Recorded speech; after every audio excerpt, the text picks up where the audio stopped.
Well, I do support the pension legislation. As a matter of fact, as the Auditor General, I was speaking out on pension issues over 17 years ago and warning that if you didn't make even slight adjustments, we would take draconian measures. But as it always worked out in politics, is a good financial decision, a good political decision, but heads all the time. And the political leaders wouldn't listen to me. So it ended up being those draconian measures. But I do agree with the legislation. And, you know, right now it's in the court case right now. If we lose that case, and I do believe we'll win, but and when I say we, I mean the state, but if we lose that case, there'll be a $4 billion hit to the state of Rhode Island. When I'm elected treasurer, I will immediately step in with all the parties to try to get them to come together, to come to a solution.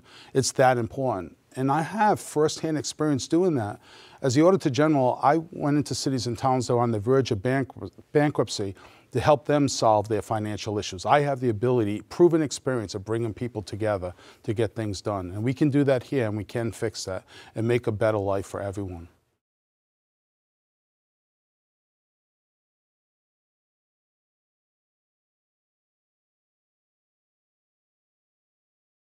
Yes, there is. And first of all, on the state level, the state already passed a law a few years ago that put a cap on the health care. Everyone that retired after a certain date did not get health care for life anymore. So it has been capped. What I would do as the next treasurer is ensure that the state actually put the money in to pay those health care benefits that they contracted to do. On the city and town level, it's a different story. Those issues get negotiated between the mayor and the unions to solve that issue. But what I would do as treasurer, just like I've done throughout my career as Auditor General, I will give clear, consistent, competent financial advice to the mayor and to the unions to give them possible options, ways to solve this problem, and work together to get the problem solved. I have proven negotiation skills. I've done that before, and I'll bring all those skill sets to the table to help resolve this issue with solving the problem with minimum risk to the citizens of the communities.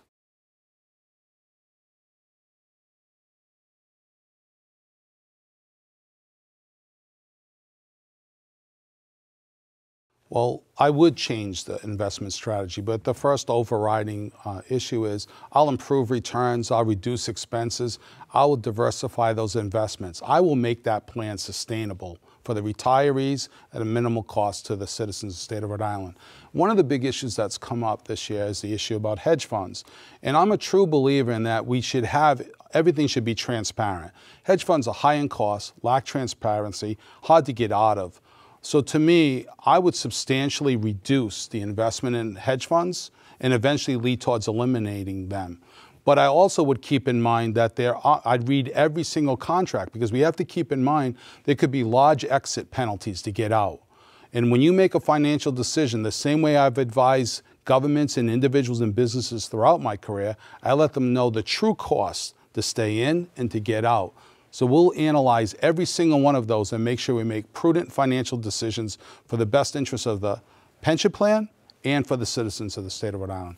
I have a proven track record of doing that throughout my career, and I will do that as your next treasurer.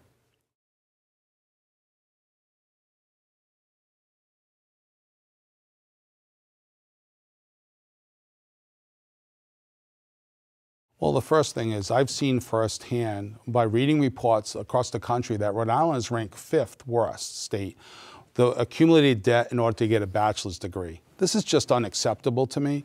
I have 5 sons. We put them all through college, and I'm the chairman of the National Financial Literacy Commission. I believe the best thing to do is a financial literacy program to teach students and to teach people and parents before they send their children to college to work out the return on investment. How much does it cost? Can you afford to pay the loan back? And what is the loan payment? A lot of these students I've seen firsthand by teaching at Brown in the grad school, some of these students have a $200,000 college loan. That's like a mortgage without a house, and they're going for a job that pays approximately $45,000. They're in the career building stage, their family building stage, but they're going to be saddled with huge debt. That's unacceptable to me. So what we will do is we'll put in a financial literacy program to help them understand their finances so they can make sound financial decisions. I've done that throughout my career. I did it with my family. I did it with our clients. We will do it with the 1 million citizens of the state of Rhode Island, and will help to put them on the path to financial success without this overriding burden of college debt.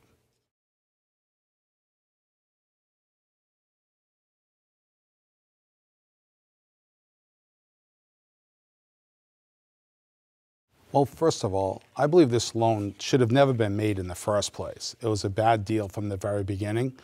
But when you look at it, you have to, this is why you shouldn't give loans to businesses that are not creditworthy. It's an important issue. We deal with that as CPAs every day, advising our clients. So loans really should be done by banks or by the SBA. Our government has already proven they're not good at approving loans, the due diligence on the loans, or receiving the payments on the loan. We shouldn't be in that business because we're just not good at it. But what I would do as the treasurer is to help businesses become creditworthy so they can receive loans through the normal banking process, make them financially healthy for the future. I believe that's the way it should be done.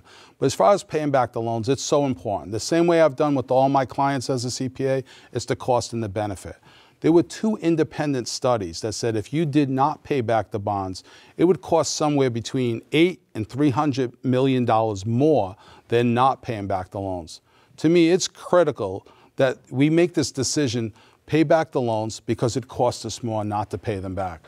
That's what you do. That's what CPAs and finance professionals do when they make decisions whether to pay and not pay. It's a cost and benefit decision. It's a simple financial decision.